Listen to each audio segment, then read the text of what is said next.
This is unSILOed, brought to you by Alumni FM, connecting people through stories. Welcome to unSILOed. This is Greg LeBlanc, and I'm here today with Benjamin Friedman, who is a professor of economics at Harvard University, who has written extensively in economics and written a couple of books I'm going to discuss today. Most recently, this one called Religion and the Rise of Capitalism, and also this one, The Moral Consequences of Economic Growth. Welcome, Ben. Thank you very much, Greg. Happy to be with you. Now, this latest book, I found it, first of all, incredible that someone who's a chair of the economics department could write such an incredible book of intellectual history. But I think the main thrust of this book is that our conventional view of how economics and perhaps other social sciences came to exist is a little simplistic, right? I think we tend to see economics as an outgrowth of the Enlightenment. We see the Enlightenment as something which was in conflict with and in opposition to religion.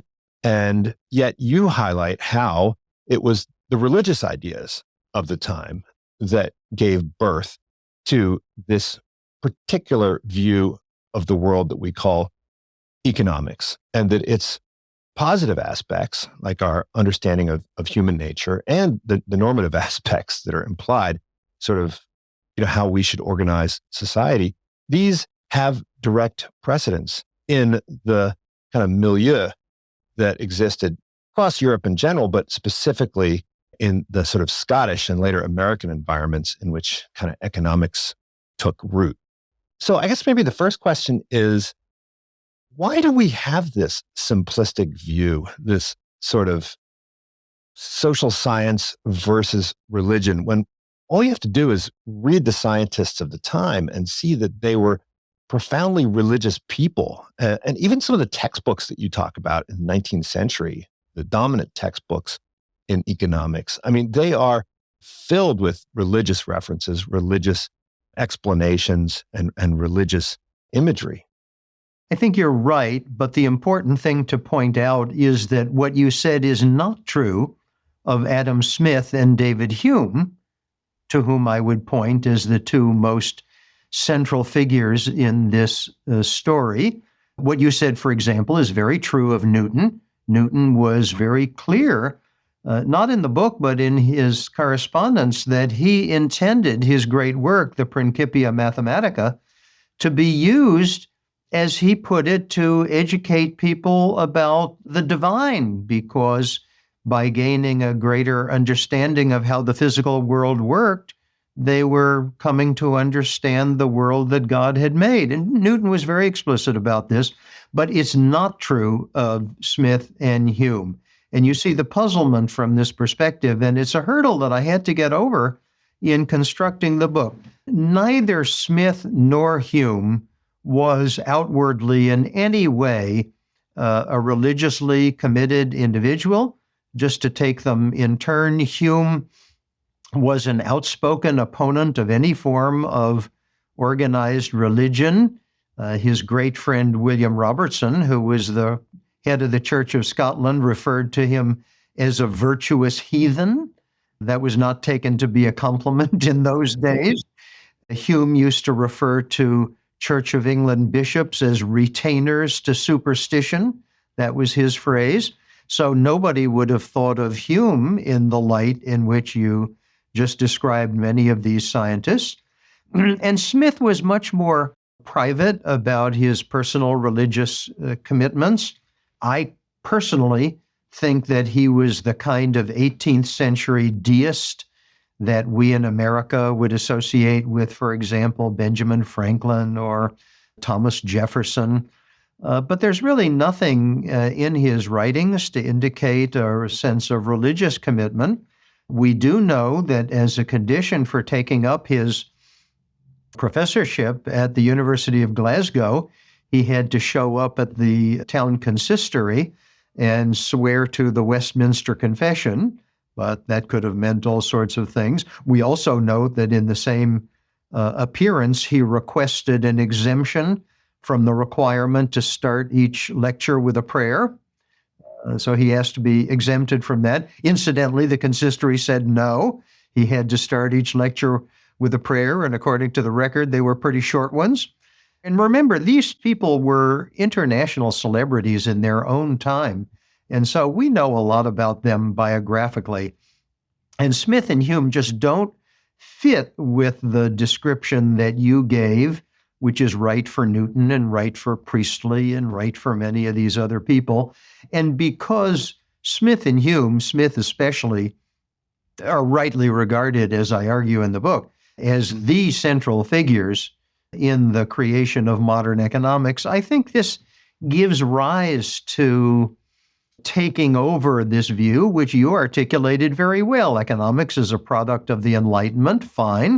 It was true for Smith and Hume in the Scottish Enlightenment, and there were figures in Paris who were part of the French Enlightenment, and part of this, there were others in the German Enlightenment. So, yes, economics is a part of the Enlightenment, and we do normally think of the Enlightenment as a movement away from conceptions of a God-centered universe toward what we, in our modern vocabulary, would call secular humanism. And so I don't think people who have the conventional view are being stupid or obtuse or ignorant, but I do think it's wrong.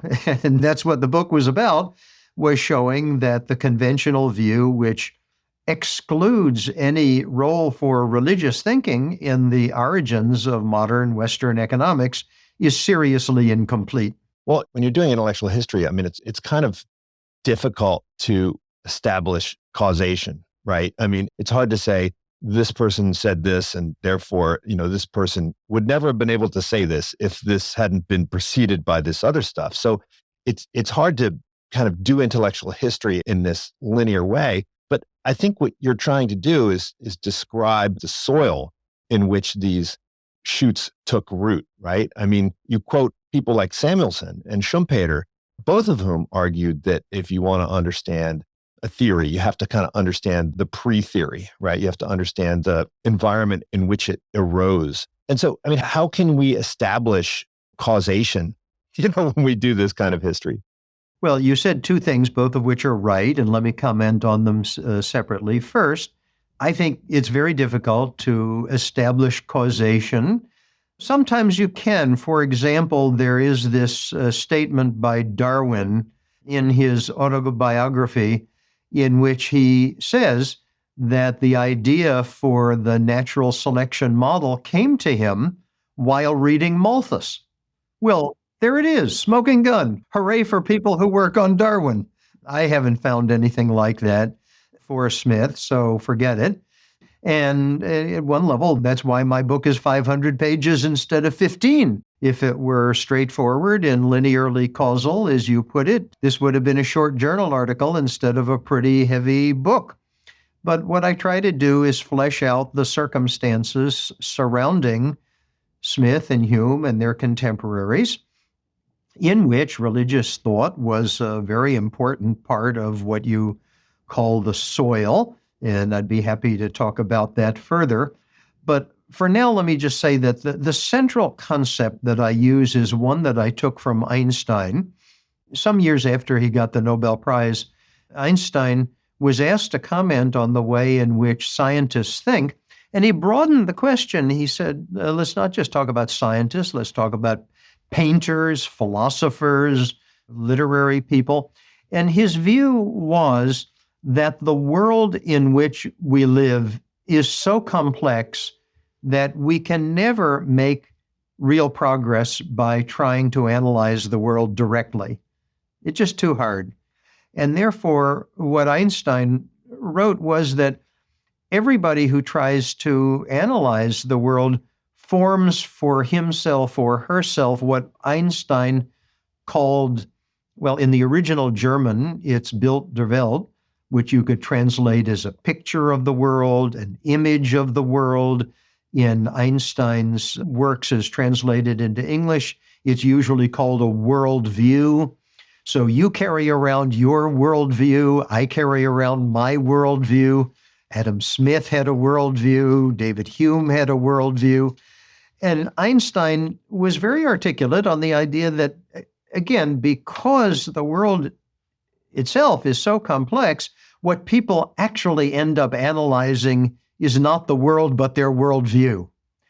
And so my argument was that consciously or not, what formed an important part of Smith and Hume's worldview was this new set of ideas from the religious realm, which came to Scotland exactly when they were coming into young adulthood and therefore forming their thought patterns, forming their worldview.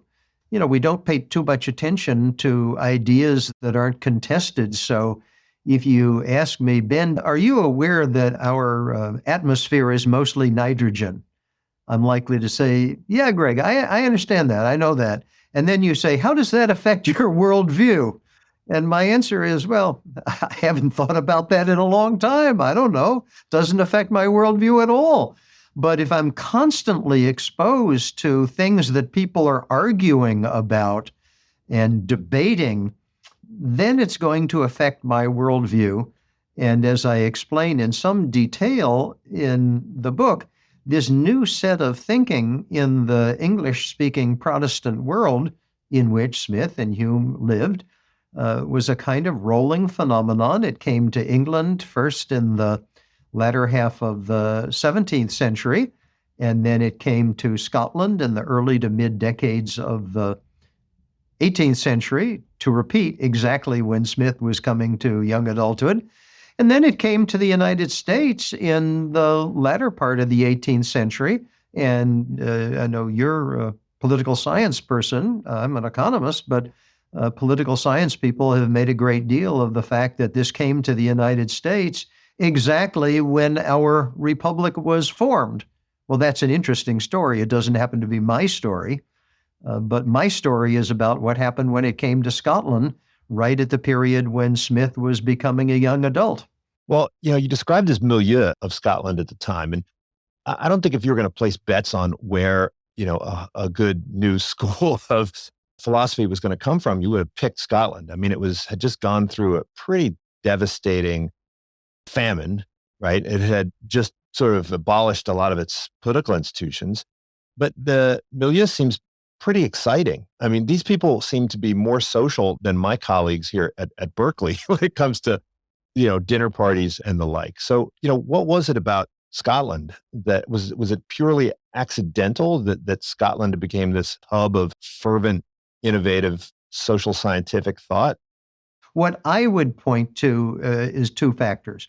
First, although it's true that Scotland had a low standard of living, both in general and fairly recently at the time, Scotland also had a pretty educated intelligentsia. Remember, England had precisely two universities at the time, Oxford and Cambridge. Scotland had Edinburgh, Glasgow, Stirling, St. Andrews. I think Aberdeen was there already. So the Scots had more universities. The Scots were better educated, more literate, more literary than the English. So they had a pretty good intelligentsia. Importantly for my story, in a way that I'd be glad to elaborate, the Scots were well educated in Newtonian ideas of system and mechanism in ways that the English were not. By the time Smith was an undergraduate, say the 1730s, Newton's great book was part of the standard curriculum at every one of the Scottish universities. It also was at Cambridge, but not at Oxford, which may be why Oxford lagged behind in scientific endeavor for so long. So the Scots had this training in, not all Scots, I'm not talking about the vast majority of the population, but then when you ask about the origins of the Enlightenment, you're not asking about the vast majority of the population either. We're talking about the literary intelligentsia, including in particular the people who were sufficiently literary to write down what they thought. And I think these people were very well educated, including in these Newtonian concepts of system and mechanism. And that proved very important for the Smith enterprise because, as I argue at some length in the book, he was not the first person to intuit that self-interest could be helpful economically, but he was the first person to have a systematic explanation for why it was so. That's what became the basis of modern economics. And he was the first person to have a mechanism by which this worked, namely market competition.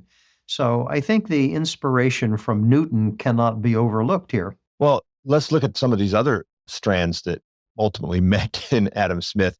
There's this whole strand that came out of France and which ultimately, I guess, found its spokesperson with Mandeville. In the story, you have him sort of as the capstone of this strand of thinking where vice and virtue dissolve into one another, which lies at the root of this idea of the invisible hand. Yes, you're right. Mandeville, who is a Dutchman who, for political reasons, we think, emigrated to England and lived in London where he practiced medicine. He was a medical doctor.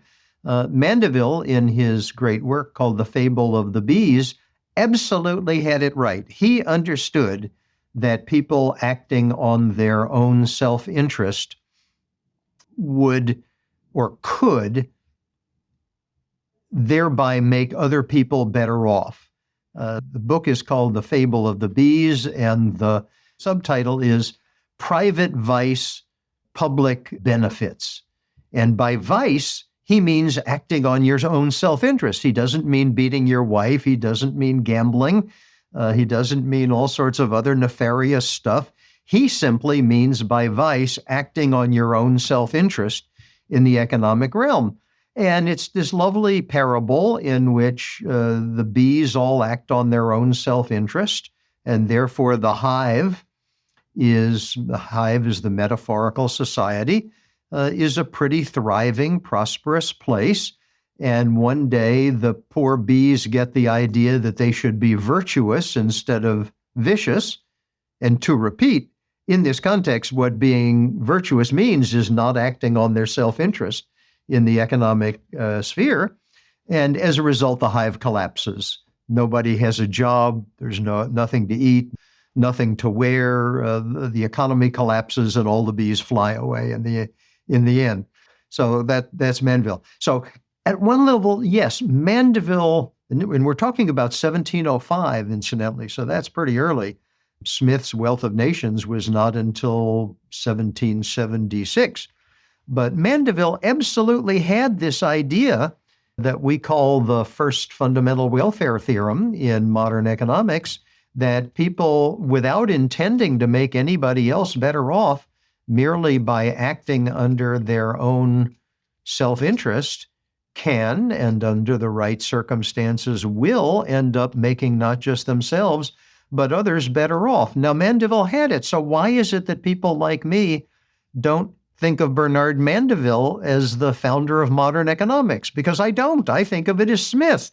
And the answer is that Mandeville just had no explanation for why this result came about. It's like being able to state a theorem without proving it. And what became the heart of modern economics was the systematic explanation that Smith provided, complete with the mechanism, again, market competition. And you're right, also, you mentioned Pierre Nicole, who was French and lived before Mandeville. Nicole had a form of the proposition also, but he too had no systematic explanation for it whatsoever. And so I think that's why the Newtonian influence is very important. Now, why was that such a revolutionary idea? You alluded to folks like Hogarth and others who thought that greed and self-interest was really at the heart of all the problems that people faced in the 18th century. So did this fly directly in the face of the general view of self-interest? Well, it certainly did. And look, you'd have to be living in a closet not to understand that there are people today, lots of them, who think of economic self-interest as not good for the society as a whole. We have them at my university, and I'm sure you have them at your university. And, read the front page of the newspaper any day. Look at who's protesting against what. So this is not a new idea, but especially before the era of modern economic growth, this had been the unquestioned idea for at least 2,000 years. You know, you go back to the Hebrew Bible, you go back to the early precepts of the Roman Catholic Church. There's all this stuff about envy. There's all this stuff about covetousness. Nobody had reason to think that acting on your self-interest economically was going to make other people better off. There are hints of it somewhere. I mean, of course, they understood that a prosperous farmer was going to have employees. So it's not completely missing, but in part, before the era of modern economic growth, which means before the Industrial Revolution and then especially the 18th and 19th centuries, it was not a silly thing to think that economics is what we call a zero-sum activity, namely that if I do something that makes me better off, I'm taking away from some other people. And this remains today even a very prevalent view, and especially before societies started to grow. If you go back before the 18th century, the only ways of making your society richer were conquering other people and plundering their riches and enslaving their populations. It wasn't attractive. So the whole idea that you could make everybody in the society better off, again, think about our standard of living now compared to 300 years ago. If you were living in 1650, you would not have had the view that your standard of living was better than it was in 1340. It wasn't. But today, compare our standard of living with 300 years ago, for goodness sake. Well, there's that view that individual interest is in conflict with the general interest. But there was also this view that prosperity was ultimately bad for moral character, right? And I think this is, in some ways, the topic of your first book, this idea that throughout history, people have debated whether prosperity is good or bad for the soul or for the character of the nation. And I think it was Hume really who made the point that prosperity is what enables, right, the virtues rather than gets in the way. So there's nothing virtuous about poverty. This was a relatively new concept, right? Well, I think that's right. And this was a famous essay that Hume wrote in 1742. And he asks, is it possible to imagine a society with such and such positive virtues where nobody knows how to use a plow, for example, or where nobody knows how to spin yarn and weave textiles? And his answer is no. It's this material advance in people's well-being that leads to advance in the moral character of the society. And by moral character of the society, he would have meant not, again, whether people are beating their spouses or taking drugs or something, but he would have meant people's ability to govern themselves and to get along in a peaceful, well-regulated society. And his argument from then became a staple of Enlightenment thinking. It was a three-stage process.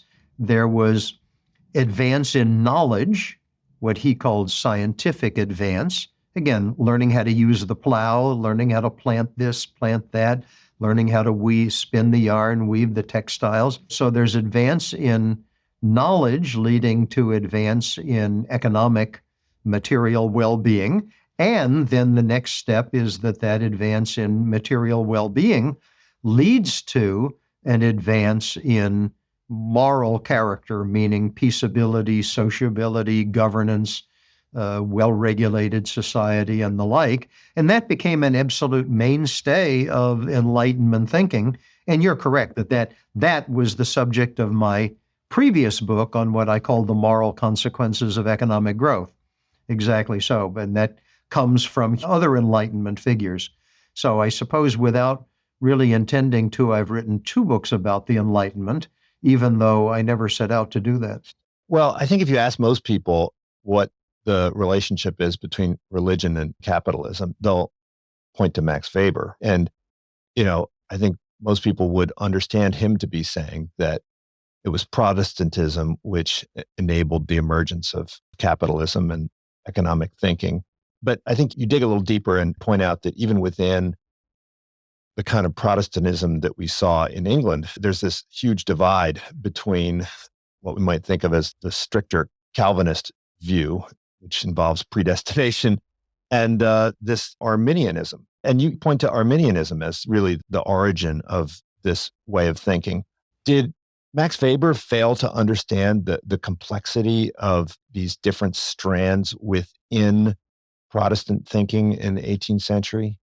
First place, let's get right what Weber said, and then I'll describe the relationship of my thinking to Weber's.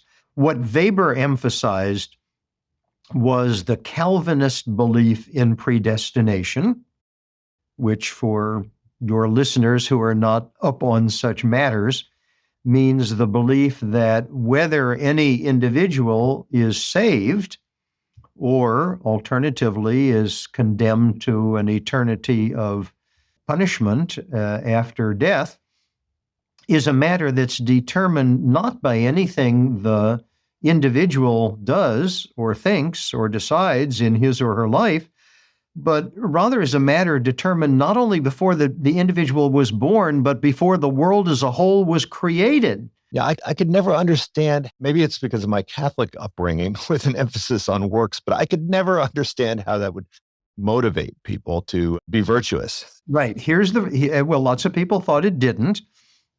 But here's the Weber story, and you can accept it or not. Weber, again, emphasized that people of this persuasion believed that nothing they could do would influence causally their salvation. But according to Weber, because this was pretty important stuff, are you going to spend eternity in the company of the divine, or are you going to spend eternity being tortured in a lake of fire? And I'm sure you're familiar with all of the Puritan images that go along that. This was very important. And so people went about in a state of what Weber called existential anxiety over their ultimate spiritual fate.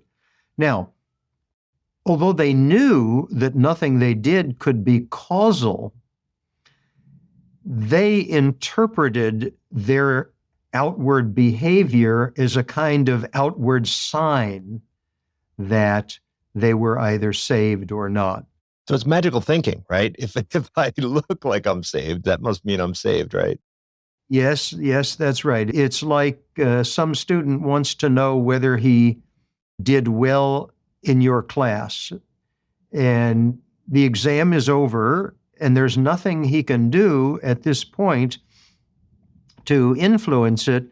But if you walk by him in the corridor at your department and smile at him, well, that's a sign that maybe things are okay. It's an external sign, not something causal.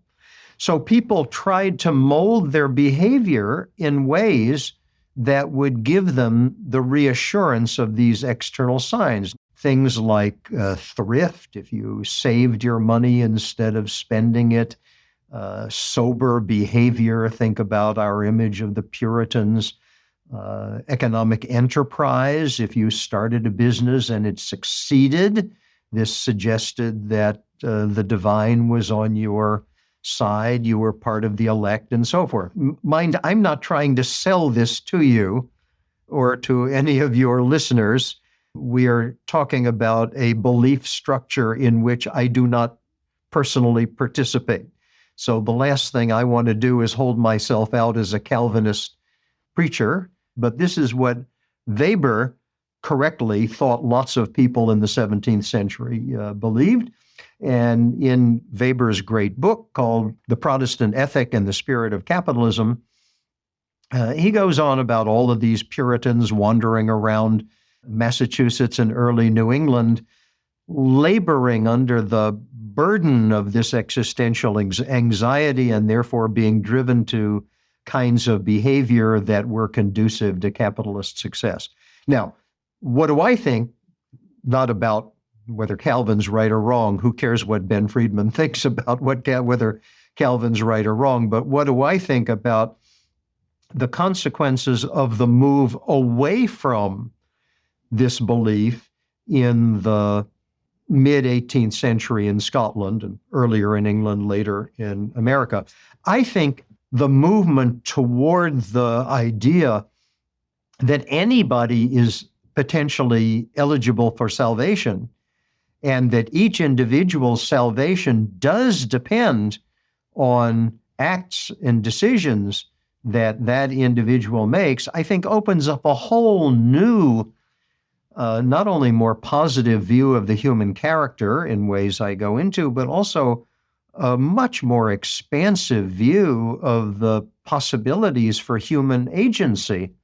And I think it's that possibility for human agency that Smith built on in the book, because if you are not totally depraved, as Calvin would have said, but if you are, as John Locke would have said, Locke was not a Calvinist, if you are born with the candle of the Lord, that's Locke's famous metaphor, so that you have it within you to see what's good to do, and you can do good, indeed, to such an extent that you can arrange to be saved, then, by analogy, you might be able to do good in the world also by following your own instincts, your candle of the Lord. Now, does this make Weber wrong? I don't think so. And there are two reasons. One, as I mentioned a moment ago, Weber was talking about the 17th century, in particular 17th century New England, where people believed in all this. I'm talking about the 18th century, and not just focusing on a period when belief in predestination went out, but the fact that it went out, that's the centerpiece of my story. That's, I think, the key religious influence. So Weber is about the 17th century. I'm about the 18th century and beyond. And then second, Weber was writing about the behavior. He was a sociologist. He's writing about behavior and behavior of ordinary people, lots of them. And I'm doing, as you pointed out, intellectual history. I'm writing about not the behavior, but the thinking, the ideas, and the ideas we talked about before, the ideas of the educated elite. So I don't think accepting my story in this book means somebody has to reject Weber's story in the Protestant ethic book. I see them as perfectly compatible, even though I sometimes refer to my book as Weber Upside Down, because he's all about the effect of belief in Calvinism, and I'm all about what happened as a result of the belief in Calvinism going away. Now, these seem to be two different strands that combine here. One is that one can achieve salvation through acts and works. And then the other is that those acts and works are things which people can discover on their own, more or less, and which align with the pursuit of wealth and happiness, right? Because you could have acts and works which are not in alignment, right, with the pursuit of wealth and happiness, right? Yes, absolutely. So you could have lots of Mother Teresa behavior, and nobody wants to deny that Mother Teresa made other people better off through her actions, and we all admired her for that. But I don't think it's an either or. I think the fact that people can, and sometimes do, make other people better off through actions which are not self-interested behavior doesn't preclude the fact that people also can make others better off under the right conditions by acting in a way that's self-interested. And here's where Smith, the philosopher, comes in. Remember, Smith never thought of himself as an economist. The word didn't exist then. He was a professor of moral philosophy. There's this wonderful line in Smith in which he says that the desire to improve our condition, That's his phrase. The desire to improve our condition comes with us from the womb and stays with us until the grave. And in between, there's scarcely ever a moment when it's not acting on us. So he takes this self-interested behavior just as a part of human nature. He doesn't say where it comes from. It's just his observation as a philosopher that that's how we behave. And of course, improving our condition could mean all sorts of things, but he immediately goes on to make clear that it's our economic condition that he has in mind. So he thinks that while, of course, there are Mother Teresas among us, and praise to everybody that they exist, and that's wonderful, and they should be applauded and admired and supported, he just doesn't think, as a practical matter, counting on society to consist of Mother Teresas is going to get you anywhere. But now part of this is an implicit belief that the invisible hand is kind of part of a divine plan, right? That there's this complex mechanism at work. I mean, you quoted a later textbook author from the 19th century about comparative advantage. And he said, well, why is it that we have different countries with different aptitudes? And he said, well, that's the way, it's all part of God's plan. And it sounded very Panglossian. Yes, that's right. But I tried to be very careful about that.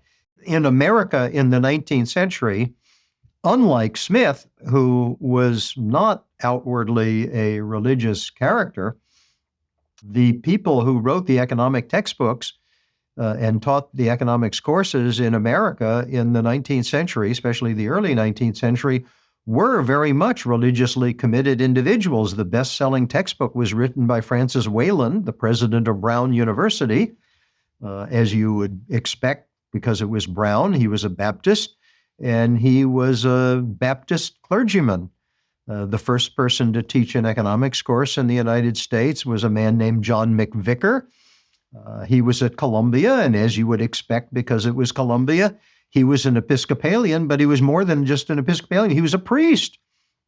So, in effect, they were saying just what you said. They were connecting the invisible hand to the body of God. Think of it that way, if we can be physically metaphorical about it. But Smith never, ever wrote anything like that. He just didn't.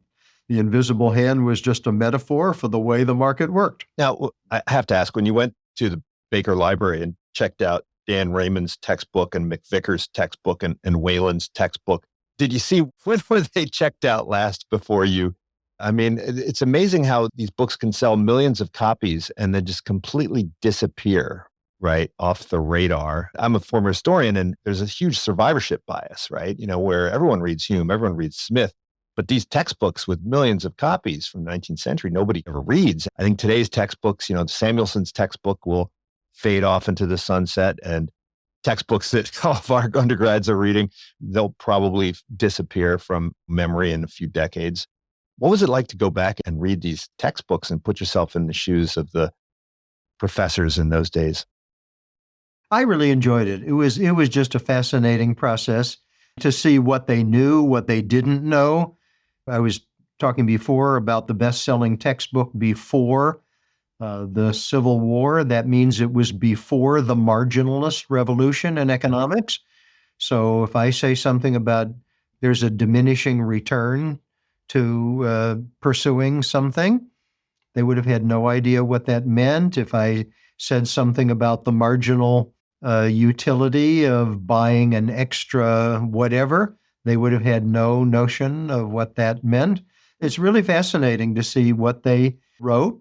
So I'm not a historian, but I enjoy seeing the context in which they put things. I mean, just to give you one example of context, Wayland was very much a free trader and followed Smith in that regard. But the number two, to repeat, Wayland was the author of the best-selling textbook, not millions, no, not millions. Wayland's economics textbook was the bestseller because it sold 50,000 copies. That's what it had. Was it McVicker's that sold? One of them sold 1 million, I think. Well, that was about almost 100 years later. That was Ely's textbook. Oh, right. Yeah. That was very different. Lots more people went to college in Ely's day, and a lot more people took economics in Ely's day. But the competing textbook was by one of our people here at Harvard, Francis Bowen. As you would expect for Harvard at that period, Bowen was a Unitarian, although not ordained. But Bowen's textbook was against free trade. Why? Because Bowen was very close to all of these mercantile interests in Boston. And this is now getting toward the beginning of the Industrial Revolution in New England, they wanted to protect these homegrown products. They were trying to manufacture things in places like Waltham and Lowell and Lawrence, Massachusetts. That's who Bowen's friends were. And so he wrote a competing textbook, not because he needed the money, but because he wanted students to be taught that free trade was bad, but in exactly the way that you said, and it's very amusing to read. Whalen argues that free trade is good because God intended it that way, and Bowen argues that free trade is bad because God didn't want people in different countries to trade. So in that era, unlike Smith, everybody anchored their arguments in the divine. Yeah, I'm just trying to imagine how that would go over at, say, an AAA meeting. in your paper, right, as your primary argument. Now, there's another strand that you talk about, which is this kind of millenarian end of the world strain. I interviewed William Bernstein recently, and he talked about the Great Disappointment and all these other kind of millenarian movements. And you talk about there being two separate strands to this. And the other one is one which is the premillennial movement. And this is one which sort of offers up the possibility of heaven on earth, so to speak. No, that's the other way. Or the one that offers the possibility of heaven on earth is the post-millennials. Post-millennial, right. Yeah. I have always found the labels counterintuitive, but in brief, pre-millennialism means that the world as we know it will come to an end before the second coming, and therefore before the 1,000 years of earthly bliss.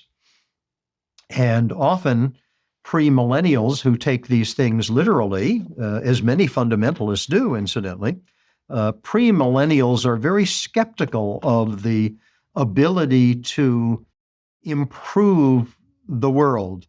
And therefore, they would much rather devote their energy and resources to saving souls in anticipation of this ending of the world, rather than to do what they think of as impossible, namely make the world a better place.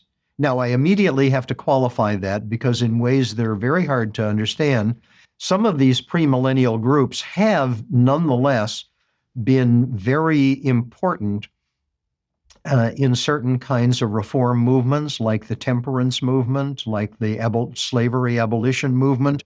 And I think the difference is that by not having slavery, according to these groups, we make it more possible for more souls to be saved. I think that's the argument, although that's no doubt that's very simplistic. Now, post-millennialism means that the world will come to an end and the second coming will occur after the 1,000 years of earthly bliss.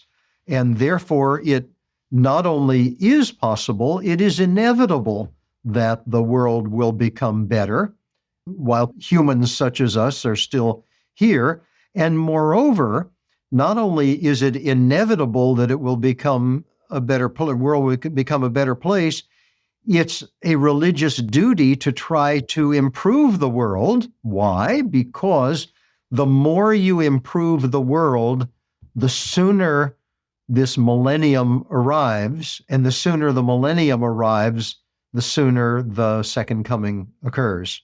So by working to, according to post-millennials, by working to make the world a better place, we hasten the return. That's the theology. This is in alignment with the gospel of wealth. And I was unaware of Beecham's work and Beecher. Beecher, right? Harriet Beecher Stowe's father, right?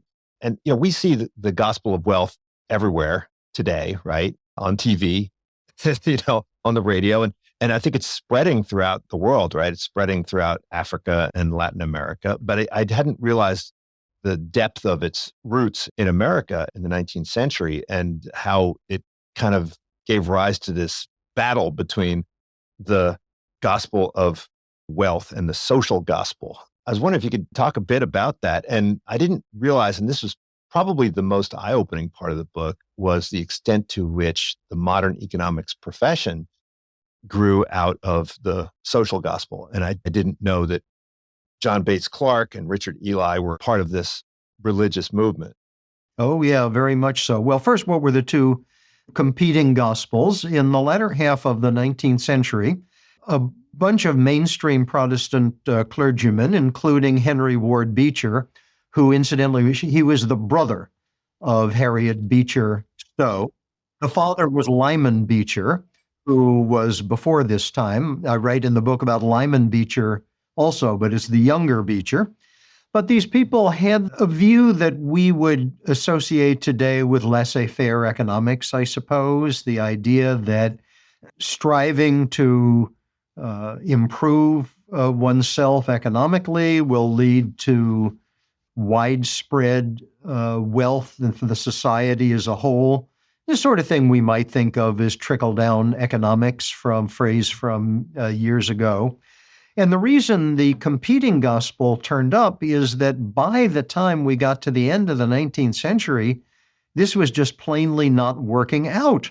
What was happening was the economy was growing very rapidly, but with the advent of the mass urban workforce, lots and lots of people just were not getting ahead. So any notion that, in Kennedy's famous phrase, the rising tide was going to lift all the boats, that just became harder and harder to believe as the century drew to a close and we moved on into World War I. And this was the era in politics of what became known as the progressive movement, people like Theodore Roosevelt, for example.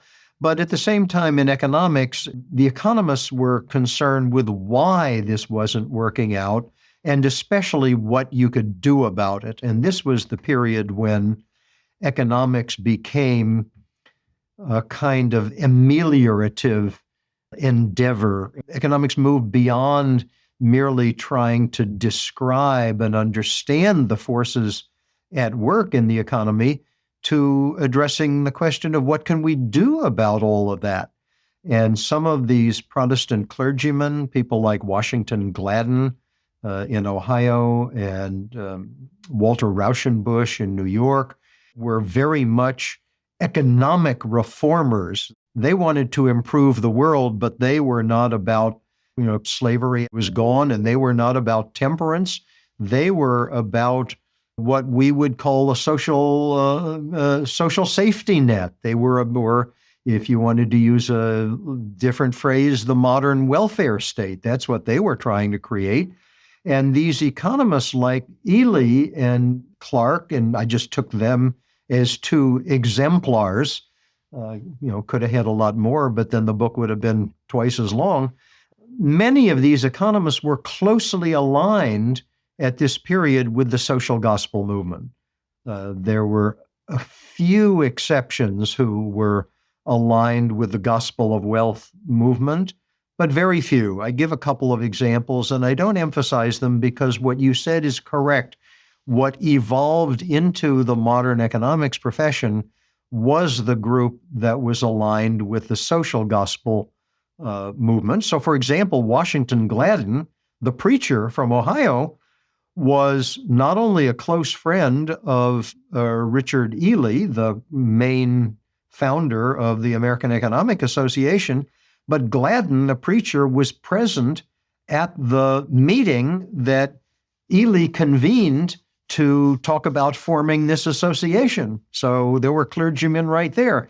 And of the economists who attended then the bigger meeting at which the American Economic Association was actually founded, many of these people had either studied for the clergy, as Clark had done, or had thought about going into the clergy, or had written books with the word church in the title. So the alignment was very close. Now, when we look at the contemporary political scene, and you bring the book up to the present, it's kind of hard to understand the divisions and alignments that we have today without introducing religion. I was at a talk by a distinguished colleague of mine who is formerly in government, and he was trying to understand how people who are relatively low income could consistently vote for politicians who are advancing policies that seem to go against their interest. And I think it dawned on him after many years of puzzlement that religion might play some role in all of this. It seemed kind of obvious that you had to think about religion to understand why people vote the way they do.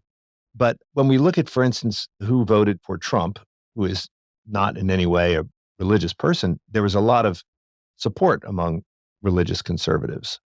Some people have been puzzled by this. It seems to make a lot of sense in your view and the way you think about these alignments. Yeah, I think is right. The key fact to take on board is that the support for Trump that you see is not just from Protestants, it's from evangelical Protestants. By and large, the Protestants, mainline Protestants today, by mainline, I mean denominations like Episcopalians, Presbyterians, Methodists, Congregationalists, and so forth, do not particularly vote in ways that are different from other Americans. It's the evangelicals who do. So that's the phenomenon to be explained. Now, here come the two factors. One, evangelicals in America are overwhelmingly what we called a moment ago pre-millennialist. They have this whole set of beliefs associated with the idea that the world as we know it will end and the second coming will occur before the world gets significantly better, before the millennium comes. And as a result, you see the popularity in that sphere of all of these premillennial novels like the Left Behind novel. I'm not going to ask you whether you've read a Left Behind novel, but for the benefit of your listeners who haven't, I'll explain that the standard motif in the Left Behind novel is that all of a sudden a bunch of people aren't here. And what's happened is that they have been raptured up into heaven, rapture from the Greek word for seizing. And this is the description in Matthew, the Gospel according to Matthew, of how the second coming will arise. The Lord will be up in the clouds, and he will look down, and as Matthew puts it, there will be two women grinding, and all of a sudden one of them is taken, seized, raptured, and the other one is left. Or there will be two men plowing, and all of a sudden one of them is taken away and the other one isn't. So this is a very popular line of thought in that world. So the first key thing to take on board is that this group that we're talking about is overwhelmingly pre-millennial. The second is that they have strongly different views on aspects of economics that relate to individual initiative, the possibilities for human agency. So if you look at poll questions like, are the poor trapped in poverty? Or can the poor on their own initiative get out of their poverty? Nobody is surprised to learn that Americans are pretty evenly divided on this, and mainline Protestants are pretty close in their view to everybody else. But evangelicals are sharply in the direction of saying that the poor are not stuck in their poverty. The poor can get out of poverty by their initiative. And if you get to those denominations that people self-identify as not just evangelical, but traditionalist evangelical, then it comes 2 to 1. Instead of being evenly divided as Americans as a whole are, evangelicals would reply 2 to 1. People are not stuck in poverty. Evangelicals would reply 2 to 1. Traditionalist evangelicals would reply 2 to 1. We do not need a big social safety net. Everybody can take care of themselves. Evangelicals would reply 2 to 1 that we do not need a bigger government. We want a smaller government. I'm deliberately here picking questions on which I happen to know, you probably do too, that if you took a poll of all Americans, it would be just exactly 50-50. But the traditionalist evangelicals are away 2 to 1. So I think if you combine this premillennialist view of the possibilities for making the world better with the view of the possibilities for human agency, then you start to understand why evangelicals are much more inclined to vote the way they do, even though evangelicals have lower incomes than the rest of us, and therefore are more likely to draw on these programs like food stamps and subsidized housing and supplemental income. I don't know where you come from. I happen to come from Kentucky. Kentucky is one of the 2 states in the country where people have the highest rate of drawing on things like food stamps. But yet, you mentioned voting for Donald Trump. Kentuckians went for Donald Trump by what, maybe 20 percentage points, something like that? So there is a real puzzle, and I don't claim to have a full explanation, but I do think that anybody who tries to attack this puzzle without bringing in religious beliefs, and I give some examples in the book of political scientists who try to do that, once again, their explanations are at best, I think, seriously incomplete. Now, right before we started the podcast, we were talking about whether your view of things have changed since the earlier book. I think that in that book, you were fairly confident that there was a belief, a widespread belief, that economic growth was consistent with the improvement of human moral character. And I think that there seems to be a bit of a pushback against that since that book was released. Certainly in business schools, I don't get a sense from students that they're on board with that idea. And there seems to be a lot more concern about the negative consequences of growth, and not only on the world in general, but also on the people. Do you think that this is part of a cyclical pushback against this idea, or do you see that this idea is under threat in some way? Well, to begin, I continue to believe that the idea is right. And to the extent that business schools are moving in the opposite direction, I think that's too bad. So I believe that economic growth, by which I mean rises, sustained increases, improvements in living standards broadly distributed among the population, I think that is the condition under which the society is able to move forward in a variety of non-material dimensions that ever since the Enlightenment we've taken to be morally positive. Things like tolerance. Tolerance with respect to what? As an American, I would immediately think of racial tolerance. Living in today's world, looking at this morning's headlines, I would think about attitudes toward immigrants, but I also have in mind religious and ethnic prejudice. I think when people throughout the society enjoy sustained improvement in living standards, that's when people become more generous with those who happen to be left behind. I think that's when people become more committed to democratic political institutions. So why are we in the mess we're in today?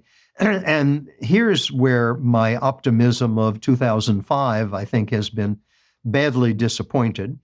To begin, the average rate of economic expansion since 2005 has been less than I would have hoped for.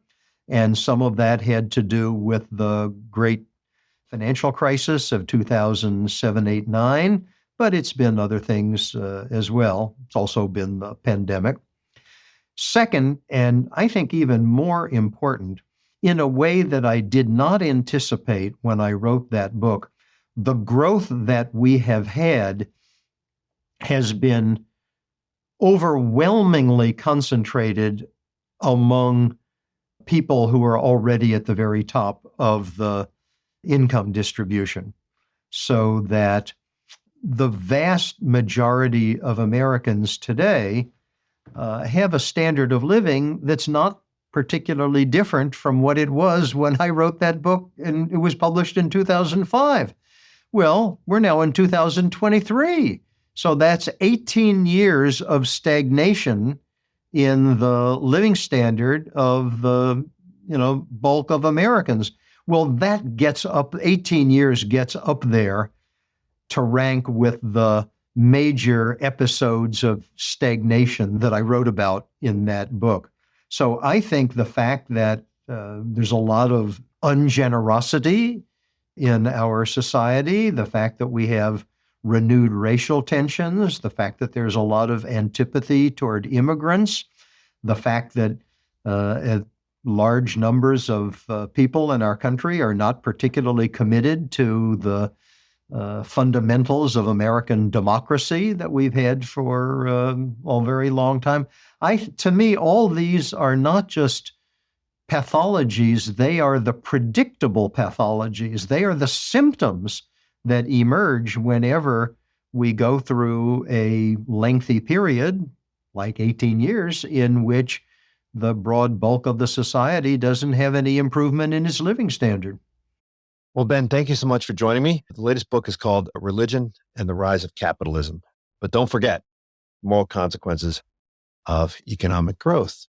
Hope to talk to you again soon. Great. I enjoyed the conversation very much. Thank you.